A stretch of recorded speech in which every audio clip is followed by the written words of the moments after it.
Niova kosa ny mpitarika ny syndikan'ny mpitsara eto Madagasikara na ny SMM ny mpitsara André Anjary Mahery Alphonse no mitarika izany syndika izany nanomboka ny zoma lasa teo fotoana izay nanatanterahana ny famindram-pahefana teo amin'ny sy ny filoha teo aloha.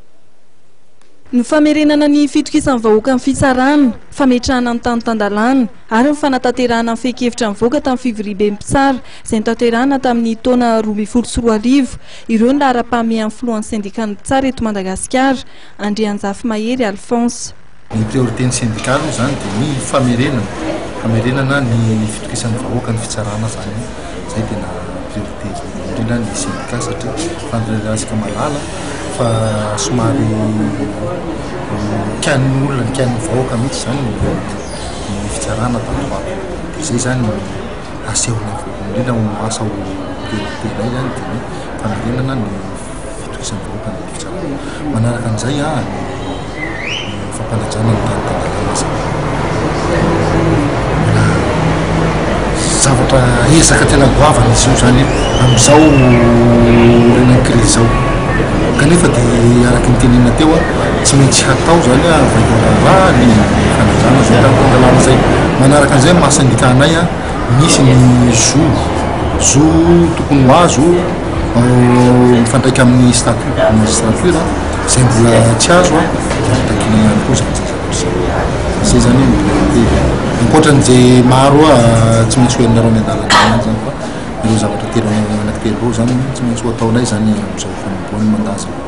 Mikasika ny famerenana ny fatokisan'ny vahoaka ny fitsarana dia nilaza Andriamatoa André Anjary Mahery Alphonse fa misy ny ezaka manokana izay tanterahan'ny samy mpitsara. Tsy maintsy mifandresy lahatra satria inona moa no ikan'ny vahoaka dia hoe ny fitsarana mitongilana mankaiza.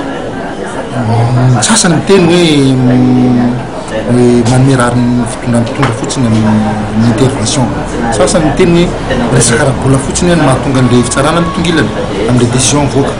Dia hiezaka zany zahay ifandresy lahatra hoe ary io koa moa zany efa nataonay tamin'ny assise nationale nataon'ny mpitsara tamin'ny 2012 zahay nge manaiky hiova ny fitsarana ne manaiky hanatsara zavatra fa ny fanjakana no mbola tsy nanao sonia na ny validé ny résolution ny assise nataonay tamin'ny 2012 iny fa tsy maintsy ifampitaiza aloha ny voalohany indrindra nataonay ifandresy lahatra hoe zao ny lalana mahitsy zao ny lalana tokony atao ohatran'izay le efa tonga am-pelatanan'ny minisitra vaovao ny fehi-kevitra ny tapahan'ny mpitsara tamin'ny fivoriam-be tamin'ny taona 2024 ho ny filohan'ny SMM.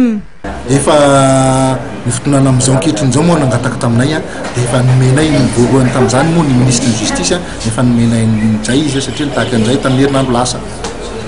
Mino zahay efa hanao zay hampasan'izay résolution zay satria tombotsoan'ny vahoaka nge le izy raha ny fitsarana no maresarisa dia maresarisa koa ny fampandrosoana eto Madagasikara.